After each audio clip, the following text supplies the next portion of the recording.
방송에서 제공하는 투자 정보는 투자 판단에 대한 조언입니다. 방송에서 제공하는 주식의 가치, 가격 상승 및 가격 하락에 대해서는 방송사에서 보장하지 않습니다.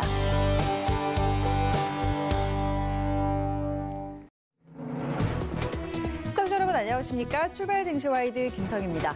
어제는 기관이 들어 올린 시장이었습니다. 코스피 시장에서 개인과 외국인의 동반 매도 물량 기관이 2천억 원가량의 매수로 받아냈고요. 코스닥 시장도 13거래일 만에 사들였습니다. 코스피는 2,770선에 안착했고 코스닥은 940선 눈앞에 두고 마감했는데요. 양 시장 모두 상승 종목 수가 하락 종목보다 2배가량 많았습니다. 기관은 현선물 시장을 모두 매수했는데 그런데 단기 성향의 금융투자 쪽에서 강하게 들어왔다는 점에서는 이 수급의 지속 여부도 지켜봐야 할 것 같습니다. 오늘도 저희와 함께 시장의 포인트 체크하시기 바랍니다. 간추린 경제 뉴스부터 함께 확인하시죠. 미 연준이 올해 마지막 FOMC 회의에서 제로금리와 매월 1,200억 달러 규모의 채권 매입을 유지하겠다고 밝혔습니다. 통화 부양 의지를 재확인한 건데요. 미국에서 첫 백신이 나온 데 따라 내년 성장률 전망치는 소폭 상향했습니다. 시장이 예상했던 채권 매입의 확대나 장기물 매입 등 종류의 변화는 없었는데 하지만 이후 기자회견에서 파월 의장은 경기 회복이 지연되면 자산 매입을 늘릴 것이라고 언급했습니다. 뉴욕 증시는 혼조로 마감했습니다. 11월 소매 판매 부진이 투심을 위축시키며 약세를 보이기도 했는데요. 주요 외신들이 양당 지도부가 9천억 달러 규모의 부양책 합의에 근접했다는 보도를 내놓으면서 투심이 되살아났습니다. 또 연준이 현재 수준 이상의 추가 부양책을 내놓지 않은 점도 시장에 실망감을 줬는데요. 하지만 파월 의장이 강력한 부양 의지를 재확인하면서 증시는 재차 반등해 보합권에서 마감했습니다. 한국은행과 미 연준은 통화스와프 계약을 6개월 연장하기로 했습니다. 이로써 만료 시기가 내년 3월 31일에서 9월 30일로 연장됐고 규모는 기존의 600억 달러를 유지하기로 했습니다.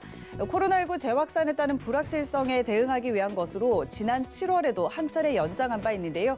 한은은 이번 조치가 국내 외환 시장과 금융시장의 안정을 유지하는 데 기여할 것이라며 필요한 경우에는 곧바로 통화스와프 자금을 활용할 계획이라고 전했습니다. 비트코인이 사상 처음으로 2만 달러를 돌파하며 최고치를 기록했습니다. 9월 초 10,000달러대였던 가격이 석 달 만에 2배가 뛰었고 올해 들어 170% 급등했습니다. 각국이 무차별 돈풀기에 나서며 화폐 가치가 떨어지자 그 대안으로 부상하고 있다는 평가인데요. 또 핀테크 공룡들이 비트코인 보유를 늘리고 있다는 점 등이 주목받으면서 시세 차익 욕구와 주류 결제 수단이 될 거라는 기대감이 작용한 것으로 분석되고 있습니다. 이어서 간밤의 글로벌 증시 마감 상황 함께 확인하시죠. 뉴욕 3대 지수는 혼조로 마감했습니다. 다우지수는 0.15% 하락으로 3154포인트로 거래 마쳤습니다. 이어서 S&P 500 함께 확인하시죠. 네, 0.18% 상승으로 3701포인트로 거래 마쳤습니다. 나스닥도 함께 확인하시죠. 0.5% 올랐습니다. 12,658포인트로 어제장 마쳤습니다. 출발 증시와이드 지금 출발합니다.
네, 시장의 중심이 되는 이슈를 꼼꼼히 점검해드리는 글로벌 시시각각 시간입니다. 헌터스 경제연구소 김진석 소장과 함께합니다. 안녕하세요. 안녕하세요. 네, 반갑습니다. 자, 오늘도 간밤의 뉴욕 증시 마감 상황부터 같이 짚어보도록 하겠습니다.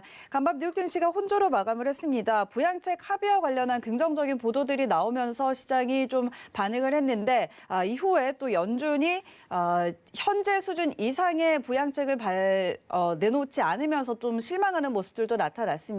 자세한 상황 짚어주시죠. 네, 많은 분들이 오늘 새벽에 끝난 FOMC, 그러니까 지난 이틀 동안 FOMC 회의를 했는데요.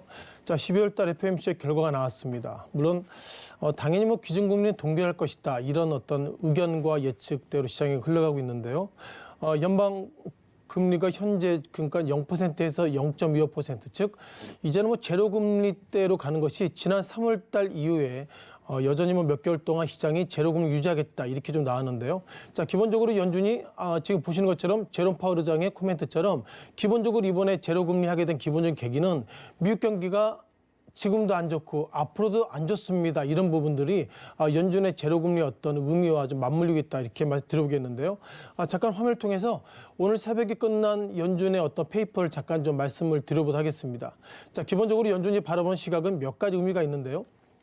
최근 들어서 연준이 통상 발표한, 즉 어떻게 보면 보도자료의 기본적인 패턴들이 똑같이 나오고 있습니다. 여전히 똑같이 나오고 있다는 건 어떤 의미가 있냐면요. 미국 경기와 미국의 어떤 경제가 여전히 도전의, 즉 어려운 시기를 겪고 있다, 이런 얘기가 항상 서두를 차지하고 있고, 또한 코로나19 팬데믹 이런 부분들이 상당히 좀 시장을 어렵게, 그리고 너무 미국을 비롯해서 전 세계가 상당히 어렵게 하고 있다, 이런 부분들이 기본적으로 보도자료의 서두를 차지하고 있다는 것부터가 미국 경기가 안 좋구나, 이렇게 좀 해석을 돼야 할 것 같습니다. 주된 내용 관련돼서 이것이 가장 의미가 있는데요. 이렇게 좀 걸쳐서 좀 보실 것 같은데요. 연준이 기본적으로 기준금리 동결했다는 얘기가 몇 가지 의미가 있습니다. 다음 동결했지만 시장이 시그널을 주고 있는데요. 보시는 것처럼 통상 이거 재무성 증권, 즉 TB는 아니지만 재무성 증권이라는 표현을 쓰고 있는데, 재무성 증권을 약 어떻게 보면 매달 800억 불 정도의 어떤 채권을 계속 유지하겠다, 이런 얘기가 나오고 있고, 또한 우리가 기업 모기지 증권이라고 표현을 쓰고 있는데, 기관 모기지 증권도 약 400억 달러를 매달 어떻게 보면 계속 채권을 발행하겠다, 이런 얘기가 나오고 있고요. 보셨던 것처럼 여기 800억 불 그리고 400억 불, 즉 1200억 불 정도를 시장을 어떻게든 안정화시키겠다, 이런 얘기가 나오고 있는데, 여전히 이런 부분들이 시장을 상당히 의미가 있게 보이는 것 같습니다. 그러니까 지난 직전 FOMC 때 회의의 어떤 그러니까 성명수와 차이가 있는 게 뭐냐면, 직전에는 몇 개월 동안만 유지하겠다, 이런 표현 썼는데, 이번에는 약간 좀 틀이 좀 다르게 나오고 있는데요. 기본적으로 여전히 유지하겠다는 얘기가 나오고 있습니다. 뭘 유지하죠? 유지와 계속 증가하겠다 나오고 있는데, 따라서 앞서 강조드렸던 것처럼 800억 불과 400억 불, 그러니까 시장의 또 다른 정책적 양적 완화 측면에서 앞으로 계속 유지하겠다, 증가 유지하겠다 표현을 쓰고 있고요. 왜 유지하게 됐냐면 언제까지라는 표현이 나오고 있는데, until이라는 표현이 있죠.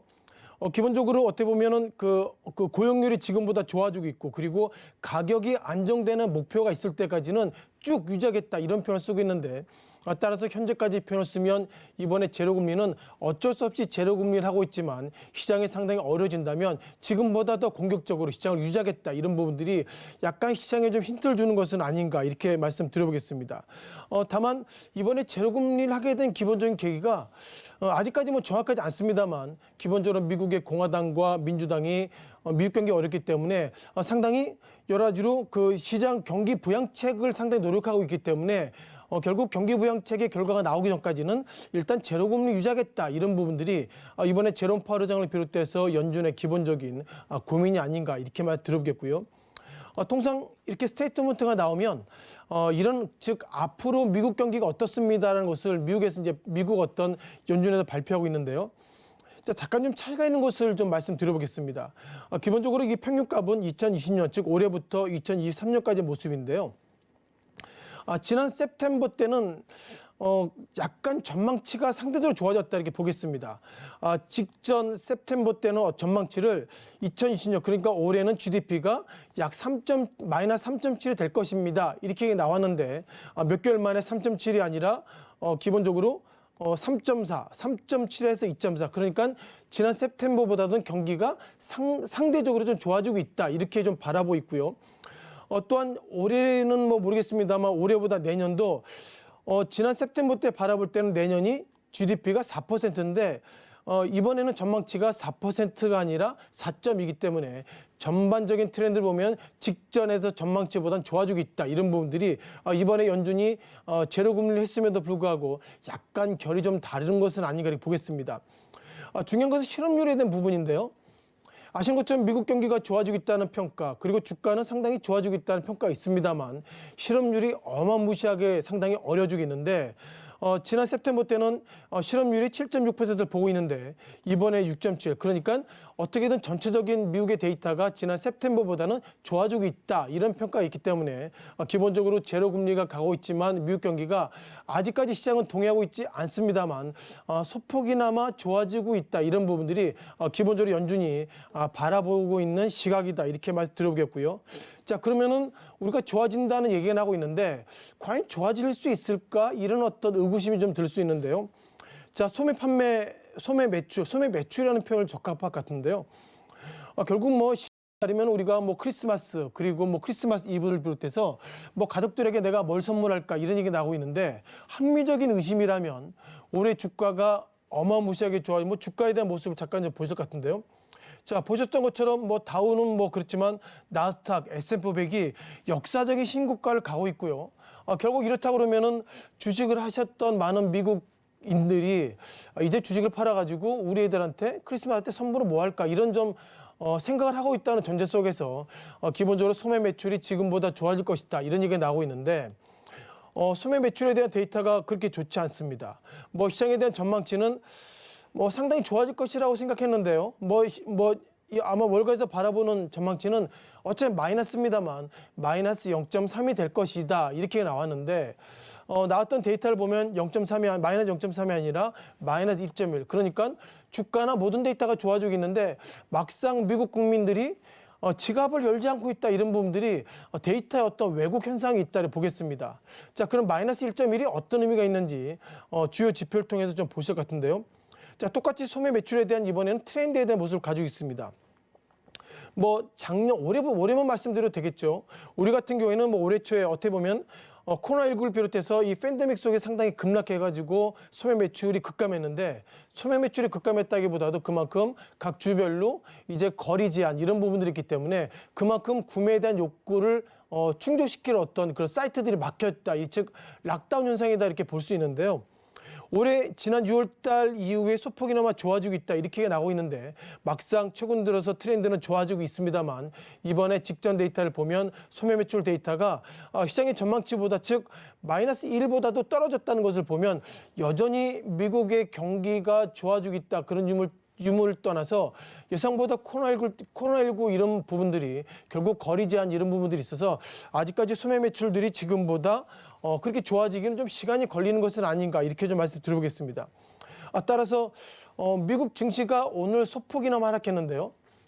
제가 볼 때 소폭이나마 하락했다는 의미는 결국 미국이 앞서서 말씀드렸던 것처럼 매달 1,200억 달러의 어떤 채권 매입을 유지하겠다 이런 부분들이 시장에서 상당히 부정적으로 보고 있는 것 같습니다. 아무래도 시장에서 바라볼 때는 결국 1,200억 불이 아니라 이게 1,300억, 1,400억 즉 지금보다 채권 보유 금액을 더 늘려야 된다는 얘기 나오고 있는데 예상보다 그럼에도 불구하고 1,200억 불로 맞췄다는 것은 강조드려야 되겠지만 결국 미국이 앞서 말씀드렸던 것처럼 민주당과 공화당이 경기부양책 이런 부분들에 따라서 일단 좀 지켜보고 경기부양책의 어떤 사이즈를 보고서 결국 채권 매입하겠다 이런 부분들이 기본적으로 미국의 어떤 참여자 입장에서 보면 채권 매입 사이즈가 상대적으로 작은 것은 아닌가 이런 부분 속에서 증시에 대한 약재로서 작용하고 있다 이렇게 좀 보겠고요. 자, 그럼 우리가 기본적으로 이 부분을 좀 보셔야 할 것 같습니다. 아셨던 것처럼 이제 모더나, 화이자 이런 얘기가 나오고 있는데요. 이것들은 뭐 FDA 부분인데요. 자, 지난 어떻게 보면은 그 기본적으로 파이자 관련돼서는 임시로 이머전시 해가지고 백신을 소위 풀었다는 표현을 좀 쓰고 있는데 그 이후에 모더나 관련돼가지고 세프템버 17일이니까 한국으로 보면 18일이죠. 어떻게든 뭐 오늘 내일 간에 모더나가 만든 백신이 시장에 풀릴지 안 풀릴지 모르겠습니다만 시장에 대한 여러 의견이 좀 나오고 있는 것 같습니다. 미국의 그 지난주에는 제가 말씀드렸습니다만 화이자와 영국의 기업 간에 백신을 좀 만들어서 좀 이렇게 그 테스트를 했는데 알레르기 반응이 있다 이런 얘기를 제가 지난주에 말씀드렸는데 오늘 외신을 보니까 이제 영국에 이어서 미국도 화이자 관련돼 가지고 백신 접종 이후에 알레르기 반응이 있다 이런 부분들이 시장을 상당히 좀 어렵게 만드는 것 같고요. 따라서 지난 시기에 화이자의 주가 그리고 모더나 같은 경우는 올해 아마 700% 이상 정도 상승했는데 작년만 하더라도 시청자 여러분들이 모더나가 어떤 기업이야 이런 얘기가 나왔을 정도로 상당히 좀 몰랐던 기업인데요. 이런 기업들이 상당히 급등했던 걸 보면 어떻게든 시장의 트렌드가 이제는 주가에 대한 모습을 보시면 FDA 사이트에 이렇게 좀 계속 이머전시가 나오기 때문에 이것을 보시면서 주가에 대한 판단하는 것이 맞다 보겠습니다. 다시 한번 이 내용을 좀 보실 것 같은데요. 기본적으로 여러 가지 평가가 좀 여러 가지 있습니다만 모건 스탠리 입장에서 보면 지금은 화이자에 대한 주가를 보셨습니다만 모더나의 어떤 주가를 지금보다 부정적으로 보고 있습니다. 왜냐하면 백신이 나왔다 그런 것을 보면 지난 시기에 백신 나오기 전까지 화이자 그리고 모더나의 주가가 급등했기 때문에 이제는 좀 팔아야 된다 이런 차원으로 모더나를 부정적으로 얘기하고 있고요. 자, 보셨던 것처럼 화이자의 주가 그러니까 지난 12월 9일이면 아무래도 그 화이자와 영국 기업 간에 서로 간에 이제 영국의 백신 출시 그 전부터 주가가 약세 모습 보이는데요. 지난 12월 9일 날에는 주당 4.3달러 그리고 최근 들어서는 37달러의 모습을 가지고 있고 현재까지 트렌드를 보면 결국 이것이 백신을 통해서 주가는 급등과 급락을 했습니다만 기본적으로 크리스마스 그리고 내년 새해가 좀 다가오고 있는데 예상보다 백신 관련돼서 긍정적 이슈가 있음에도 불구하고 미국 내 그만큼 확진자가 많다 이런 평가가 있기 때문에 이제는 모더나 그리고 화이자가 백신 개발, 백신 이슈 속에서 주가 급등하기에는 이미 끝났다 이런 시그널이 나오고 있습니다. 다만 이렇다 보니까 또 다른 트렌드가 결국 비트코인에 대한 얘기가 나오고 있는데요. 자, 결국 이제는 트렌드가 비트코인을 가는 것은 아닌가 이런 좀 평가가 나오고 있습니다. 자, 보신 것이 코인데스크닷컴의 모습을 가지고 있는데요. 오늘 같은 경우에는 비트코인의 주가가 비트코인의 가격이라고 말씀 들어볼 수 있는데 비트코인의 가격이 이제 2만 달러. 뭐 제가 앞서서는 2만 달러 정도 보고 들어왔는데 막상 시장에 들어오면 2만 1,000달러. 뭐 한국의 돈을 보면 이제 뭐 2,300만 원 정도 넘었을 것 같은데요. 따라서 비트코인의 가격이 지난 만 달러 됐던 것들이 몇 개월 전입니다. 몇 개월 전에 10,000달러가 넘어섰는데 이제는 다시 한번 2만 달러를 돌파했다는 걸 보면 여전히 미국의 어떤 소매 판매나 세부적인 데이터는 약세 모습 보이고 있습니다만 그리고 위험 자산인 주가 그리고 2017년 그러니까 지난 몇 년 전만 하더라도 자 비트코인을 내가 앞으로는 안 하겠다 이런 평가가 했었던 모습을 가지고 있는데 최근 들어서 비트코인의 가격이 다시 한번 2만 달러를 돌파했다는 걸 보면 이전의 시장에 대한 판단을 하기에는 상당히 어려운 국면에 들어서는 것은 아닌가 이렇게 미국 증시와 또는 FOMC의 어떤 간단한 코멘트를 좀 드려봤습니다. 네, 간밤에 나왔던 소매 매출 등의 경제 지표 그리고 연준의 FOMC 회의 내용까지 자세하게 짚어봤습니다. 자, 그런가 하면 유럽연합이 글로벌 IT 대기업을 겨냥한 또 새로운 법안을 제안을 했습니다. 이 법안을 위반할 경우에 전체 매출의 10%를 벌금으로 부과를 하거나 또 누적이 되면 사업을 매각할 수도 있다라는 내용 등을 담았는데 자세한 내용과 함께 또 시장 영향 함께 짚어주시죠. 기본적으로 시장에서 이제 그만큼 유럽연합이 좀 어려운 국면을 좀 많이 좀 맞고 있다 보겠습니다. 제가 말씀은 과거에는 드렸습니다만 영국과 관련돼서 이제 브렉시트 이후에 영국이 상당히 어려운 국면을 좀 가지고 있고 또 프랑스를 비롯해서 이런 어떤 코로나19가 상당히 유럽의 직격탄을 맞고 있기 때문에 이제 유로존이 이제 쉽게 말씀드려보면 유럽이 결국 유로존이 다국적 IT 기업에 어떻게든 반독점행위 제재 규정이 담긴 구글세 법안을 초안을 마련했다 이렇게 좀 기사가 나오고 있는데 쉽게 말씀드려보면 유로존은 상당히 어려워지고 있는데 구글 비롯해서 몇몇 소위 글로벌 IT 그 대기업들이 유로존의 어떤 이익을 그만큼 유로존에 풀지 않고 그리고 조세 회피 뭐 이런 등을 통해서 상당히 그냥 이익만 향유하고 그만큼 법인세나 이런 것을 안 냈기 때문에 어떻게든 제재하겠다 이런 부분들이 기본적으로 유로존이 바라보는 시각이다 이렇게 보겠습니다. 통상 우리가 구글세라는 표현을 좀 쓰는 것이 맞을지 몰라도 구글세라는 표현보다도 디지털세 이렇게 하시면 좋을 것 같습니다. 뭐 국내도 우리가 뭐 노트북을 비롯해서 상당히 이런 것들을 하고 있는데요. 몇몇 뭐 기사를 좀 보니까 구글이 국내에서도 상당히 그 뭐 6조, 7조 정도 이익을 향유하고 있답니다. 다만 그럼에도 불구하고 어떻게 보면 서버가 한국이 아니라 그 해외에 있기 때문에 법인세를 부과 못하고 있고요.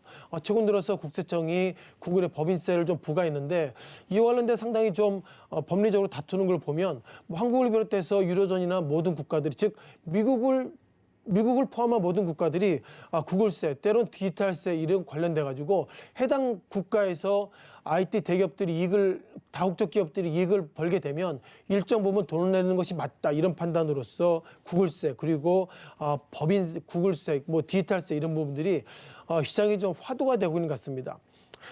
따라서 그 유로존이 바라보고 있는 몇 가지 좀 법안의 주된 내용은 이런 부분인데요. 우리가 디지털세라고 표현을 쓰고 있습니다만 세부적으로 보면 디지털 서비스법 그리고 몇 가지 평가가 있는데 디지털 서비스로 보면은 만약 위반하게 된다면 전 세계 매출액의 6%에 해당되는 벌금을 해당 유로존에 내라 이런 얘기가 나오고 있는데 뒤집어 보면 그만큼 유로존이 좀 어렵다 이렇게 좀 말씀드려보겠고요. CNN은 이렇게 바라보고 있습니다. 결국 유로존이 다국적 IT 기업이라고 그러면 뭐 아시는 것처럼 아마존, 애플, 구글, 뭐 페이스북 같은 미국 IT 기업이 미국 이외 전 세계 글로벌 국가의 어떤 기본적으로 상당히 사이즈가 커져 있기 때문에 이와 관련돼서 페널티를 좀 가하고 있다 이렇게 말씀드려보겠고요. 다만 뭐 미국의 어떤 그런 관련 종목들 좀 보시면 좋겠습니다. 자, 잠깐 지금 보실 것 같은데요. 자, 구글의 어떤 모습인데요.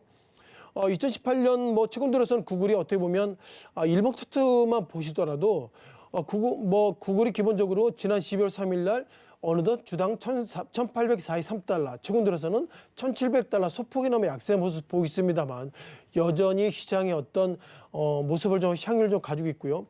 뭐 아마존도 뭐 최근 들어서 뭐 같은 모습을 좀 가지고 있습니다. 아마존의 주가도 뭐 상당히 뭐 최근 들어서는 지난 시기에는 우리가 뭐 2,000달러, 1,700달러, 2,000달러 넘었을까 이런 얘기 나오고 있는데 어느덧 올 같은 경우에 3,248달러를 좀 가지고 있고요. 뭐 페이스북의 모습도 뭐 비슷한 모습 가지고 있습니다. 페이스북도 여전히 주가가 상승하고 있는데요.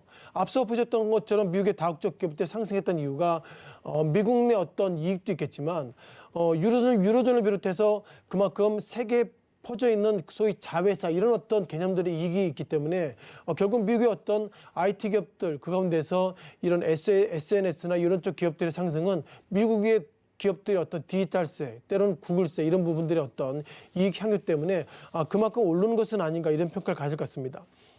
다만 디지털세가 가게 된다면 지난 6월 달에 이제 뭐 아직까지 뭐 트럼프 대통령이죠.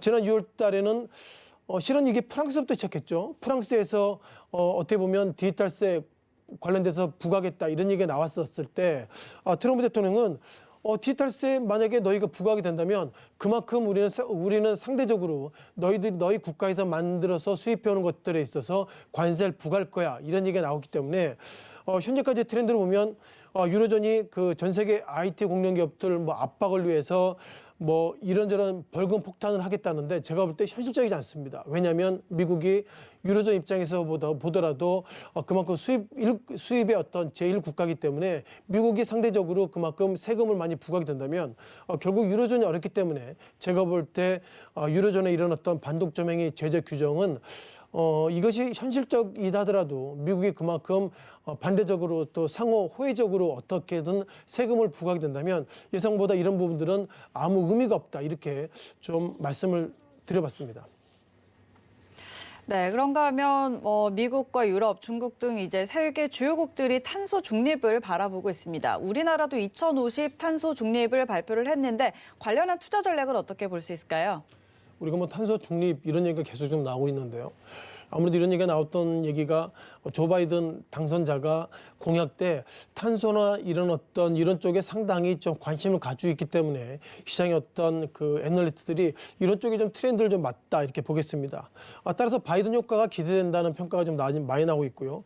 내년에도 환경 관련주 투자해라 이런 어떤 페이퍼가 나오고 있는데 유진 투자증권의 어떤 페이퍼가 요즘 많이 좀 먹히고 있는데 이걸 좀 보여줄 것 같습니다. 자, 기본적으로 결국 뭐 미국의 대통령이 그런 방향을 가고 있기 때문에 기본적으로 뭐 중국도 2030년 뭐 앞으로 10년도 안 남았습니다만 결국 10년도 안 남았는데 중국이 어떻게 보면 2030년까지 탄소 배출을 지금보다 줄이겠다 이런 얘기가 나오고 있고요.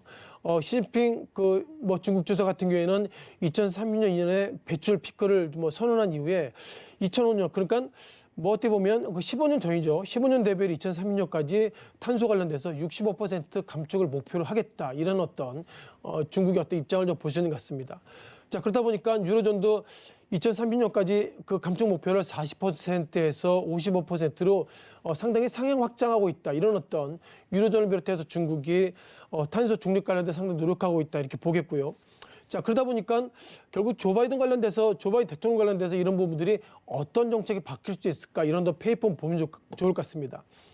뭐 앞서 잠깐 강조를 좀 드렸습니다만 조 바이든 이번에 그 내동자의 기본적인 트렌드가 환경 청정 그리고 기후 변화 이런 쪽이 상당히 좀 관점을 가지고 있다 보겠고요. 따라서 몇몇 증권사에서 바라보는 것들이 이런 얘기가 나오고 있어요. 물론 세부적인 종목들은 입장이 좀 다르게 나오고 있습니다만 전기차 그만큼 뭐 탄소 관련돼서는 전기차가 상당히 좀 트렌드가 있는데 최근 들어서 뭐 전기차 관련돼서 배터리 좀 부정적 이슈가 있습니다만 그것이 안정화된다면 전기차가 이후의 시장에서 방향성을 이끌 수 있다 보겠고요. 또한 인프라 기본적으로 인프라 관련돼서는 우리가 전기차를 넘어서 기본적으로 주택 관련된 에너지 고일 개조, 따라서 기후 변화 이런 부분들이 상당히 맞물릴 수 있다 보겠고요. 결국 기본적으로 우리가 할 수 있는 것은 전기차는 기본적으로 어떤 산업에 대한 부분입니다만 전적인 트렌드를 보면 재생에너지 그러니까 탄소 무공급 그리고 전력 생산 목표로 해서 아직까지 이것이 좀 약한 모습을 가지고 있습니다만 태양열 지분과 그리고 공동 태양열 이런 부분들이 상당히 시장의 어떤 트렌드에 이끌 수 있다 보겠습니다. 따라서 이제는 조 바이든 대통령이 되면 결국 올해 이어서 앞으로 몇 년 동안에는 전기차 그리고 인프라 마지막으로 재생에너지 이런 쪽에 상당히 투자 적기라는 얘기가 나오고 있습니다만 제가 볼 때 이런 부분들이 이미 시장에 선반영될 수 있다 이런 부분들 약간 좀 경고 차원에서 말씀을 좀 드렸습니다. 네, 탄소 중립과 관련한 의견도 한번 들어봤습니다. 지금까지 헌터스 경제연구소 김진석 소장과 함께했습니다. 소장님 고맙습니다. 고맙습니다.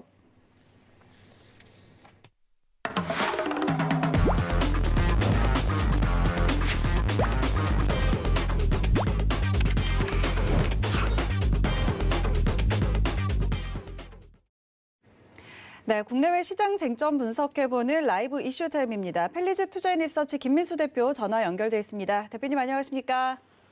네, 안녕하십니까? 네, 반갑습니다. 자, 오늘은 저희 환율 이야기부터 한번 나눠볼까 합니다. 요즘 원달러 환율의 이 하락세가 지속이 되고 있습니다. 지금 달러 인덱스가 90 초반대까지 내려와 있는데 이 환율 하락의 영향으로 11월 수출 물가 지수가 35년 만에 최저치로 또 떨어졌다는 그런 소식들도 나오고 있습니다. 환율 동향 어떻게 보실까요?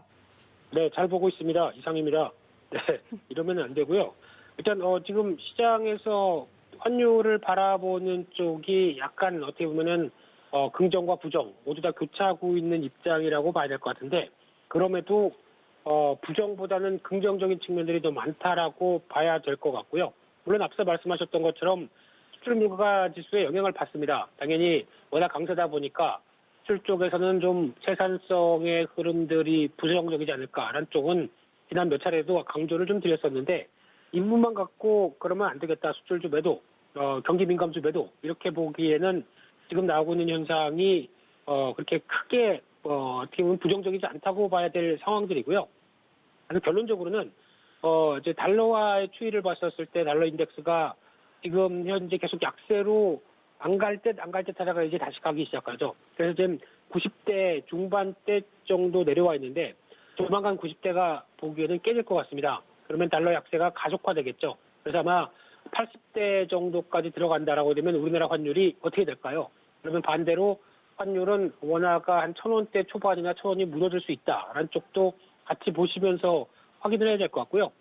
특히 오늘 나왔던 FOMC 회의 관련된 얘기들 상당히 또 중요할 걸로 보여지고 있는데 일단 연준 의장의 발언은 크게 돌출된 건 없었죠.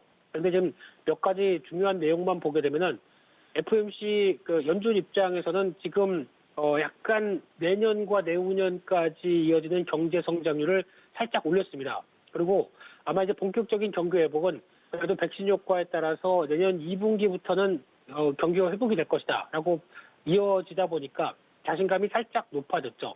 그런데도 혹시나 그럼 연준이 어떤 경기가 기조가 좋아지는 상황 쪽에서 자금이나 유동성을 회수하지 않을까라고 살짝 우려했던 시장 흐름들을 어떤 시장 심리를 좀 막았죠.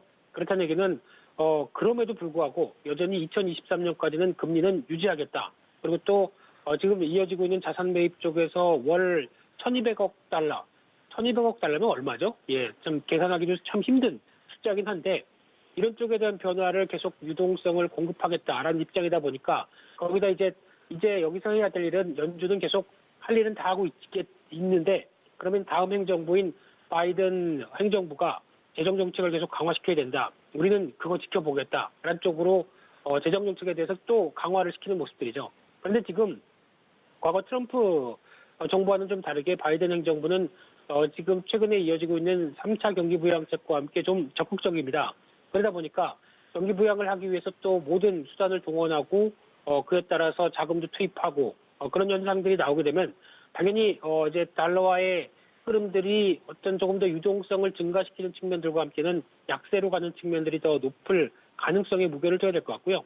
그렇게 되면 저희가 다 아는 것처럼 위험 자산에 대한 긍정적인 효과, 또 원자재 가격 상승, 또 비트코인이 다시 지금 2천만 원대 올라오기 시작하죠. 아마 비트코인도 제가 보기에는 달러 약세로 가기 시작하면서 기축 통화에 대한 흔들림이 좀 이어지는 만큼 그에 따른 부분들은 더 계속 시장에서 부각될 가능성이 높다는 쪽에서 비트코인도 잘 보셔야 됩니다. 여기서 브라이언 형님이 생각나긴 하겠지만은 그래도 비트코인 관련된 가상화폐 쪽은 여전히 기대감은 높은데 다른 쪽은 모르겠습니다. 비트코인에 대한 부분들은 조금 더 눈여겨볼 수는 있겠다고 보여지고 있는데 하지만 저희는 주식 방송입니다. 그래서 주식 관련된 쪽으로 봤을 때는 지금 달러 약세가 나올 수 있는 여러 가지 변화를 봤었을 때 국내 시장에 대해서 오히려 이제 수출 단가에 대해서 우려감이 높다고 하더라도 그 이상을 뛰어넘는 최근에 수출 동향들 보게 되면 아시겠지만은 오히려 수출 단가가 약세여도 그러니까 좀 그 태산성이 좀 흔들려도 반도체나 자동차 그리고 또 모바일 기기 이런 쪽에서는 성장세가 거의 뭐 30%대에서 50%대까지 늘어나는 모습들이 나오기 시작하죠. 그러면 쉽게 말씀드리면은 그렇게 크게 생산성과 그 이상을 뛰어넘는 수출 물량이 나온다라고 하게 되면 우려보다는 즉 물량이 이렇게 많이 잘 되니까 아마 어떤 실적이 좋을 거야라는 부분보다는 살짝 환율 때문에 흔들릴 수는 있어도 그 부분보다 훨씬 더 양적인 부분들 쪽에서 증가하는 부분들이 크다라고 하게 되면 긍정적으로 봐야 되겠죠. 그렇기 때문에 너무 환율 가지고 수출주의 부담으로 보지 말자. 이게 제 결론입니다. 네, 알겠습니다. 자, 그런가 하면 국내 코로나19 일일 확진자가 이제 1,000명을 넘어서면서 이로 인해 재택근무 관련주 같은 또 수혜를 입을 수 있는 종목들로도 관심이 쏠리고 있습니다. 언택트주 투자 전략은 어떻게 세워보면 좋을까요?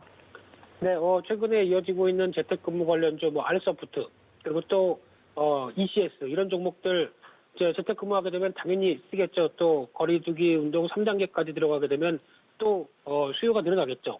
그래서 앵커님 그냥 눈 딱 감고 살까요? 이 정도 올라왔는데도요. 어떻게 할까요? 저는 일단 그것보다는 재택근무가 하고 싶은데. 아, 그렇군요. 그러면 제가 사장님께 영상 편지를 한번 띄워보겠습니다. 전략 주시죠. 네. 네, 앵커님이 전략을 달라고 해서 영상 편지는 다음에 하고요. 네, 그래서 일단 중요한 부분은 일단 지금 최근 들어서 어떤 과거 코로나19 때문에 반사이익을 보는 종목들 최근에 또 시장에서 변화가 이어가고 있고 게다가 또 백신 치료주 관련된 쪽도 같이 부각을 받으면서 특히 최근에는 주사기 관련된 종목까지 올라옵니다. 생운 메디칼 참 제가 알기로는 주사기를나 관련된 의료기기 만들면서 만약에 어떤 100원의 매출이 나온다 그러면은 마진율이 2, 3원밖에 안 되는 쪽으로 알고 있는데 이런 종목까지 움직이기 시작하게 되면 말 다 했죠. 근데 지금 약간 테마성이다라고 봐야 될 부분이라고 생각되고 있고요. 솔직히 주사기 관련된 쪽에서 실질적인 수혜는 효성화학입니다.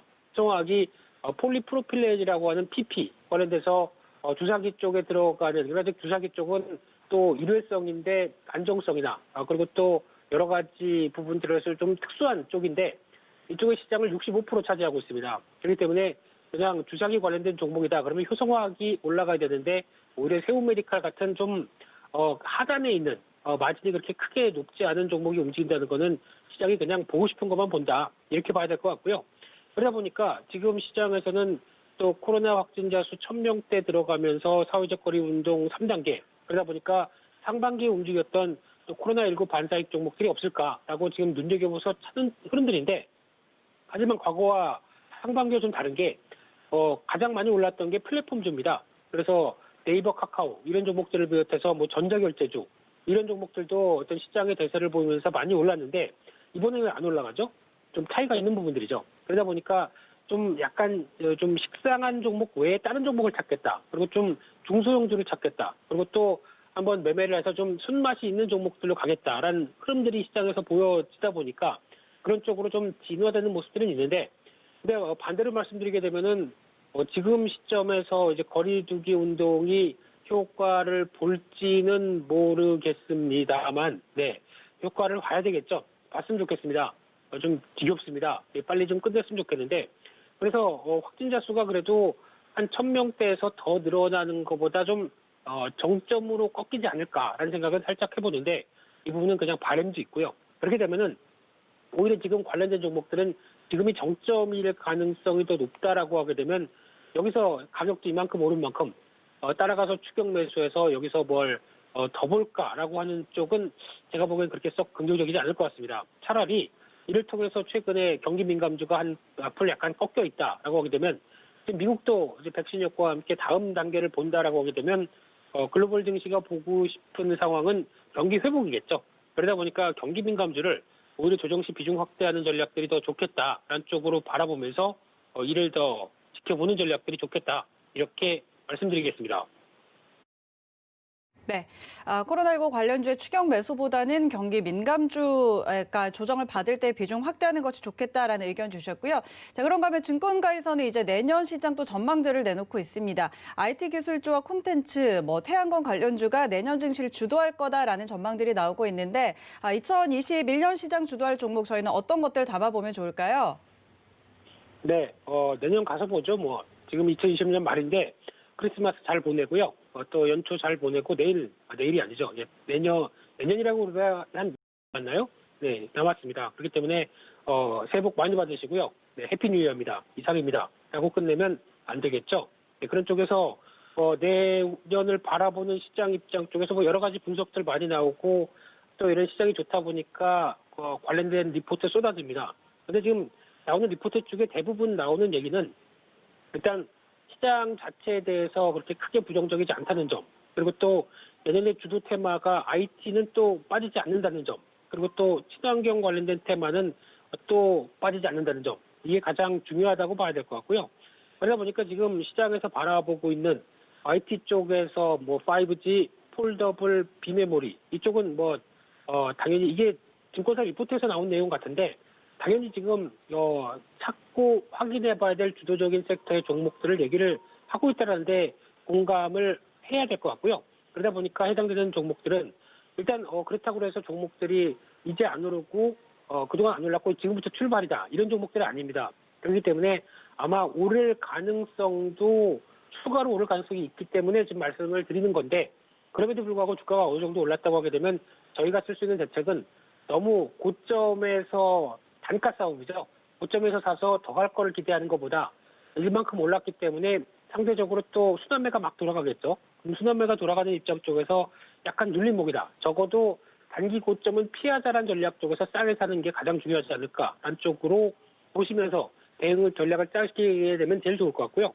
마찬가지로 콘텐츠나 태양광, 친환경 트렌드, 게임 이런 종목들 다 마찬가지로 대응 전략이 가장 중요합니다. 그렇다는 얘기는 일단 살짝 최근에 어제 같은 경우도 예를 들어 보게 되면 어제 친환경 섹터들이 좀 강합니다. 그래서 다 한 5%에서 10%씩 다 올랐다고 하게 되면 그동안에 갖고 있던 종목들을 거기서 일단 살짝 파는 게 더 맞고요.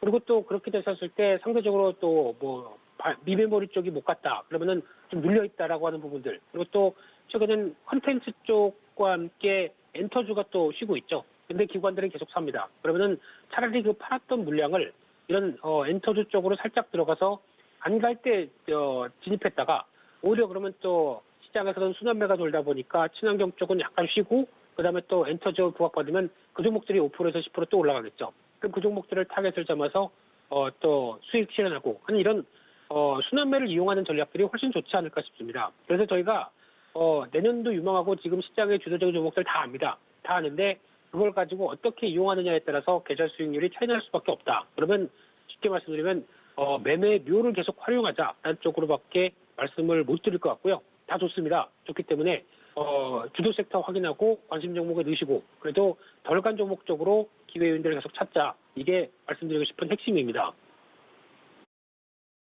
네, 알겠습니다. 오늘도 펠리즈 투자 리서치 김민수 대표와 투자 전략 함께 짚어봤습니다. 오늘 말씀 고맙습니다. 네, 감사합니다. 네, 출발 증시와이드 오늘 준비된 내용은 여기까지고요. 저희는 잠시 후에 순간포착 매매 시그널로 돌아오겠습니다. 고맙습니다.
안녕하세요. K웨더 라이프스타일 예보 김단비입니다.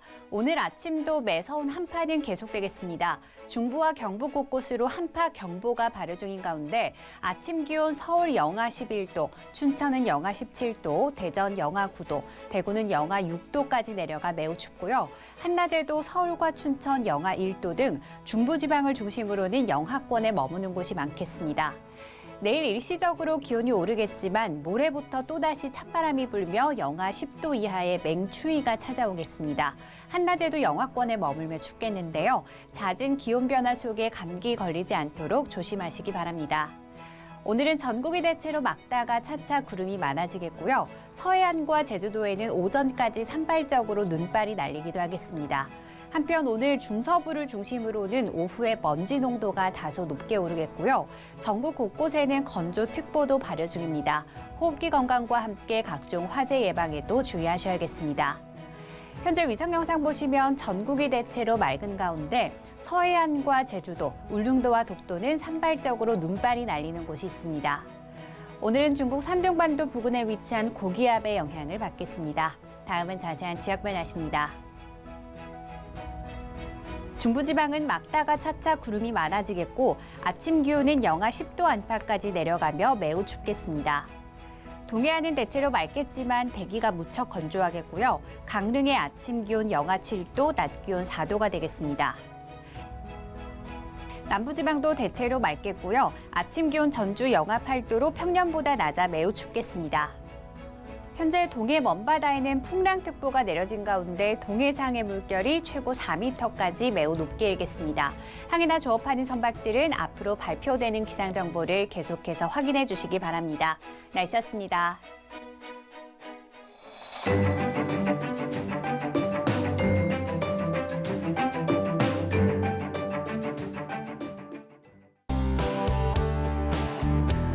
본 방송에서 제공하는 투자 정보는 투자 판단에 대한 조언입니다.